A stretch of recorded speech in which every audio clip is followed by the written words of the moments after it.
Now it's time for the roof panels. I'm using PVC roofing, which is lightweight, durable, and lets in just the right amount of light. Each panel goes up one at a time. Ladder up, panel on the shoulder, climb again, and screw it down with the matching closure strips.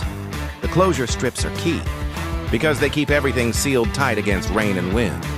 Different angles show the same process. Panel after panel, until the entire roof is covered. It's the part where the porch really starts feeling like a proper outdoor room.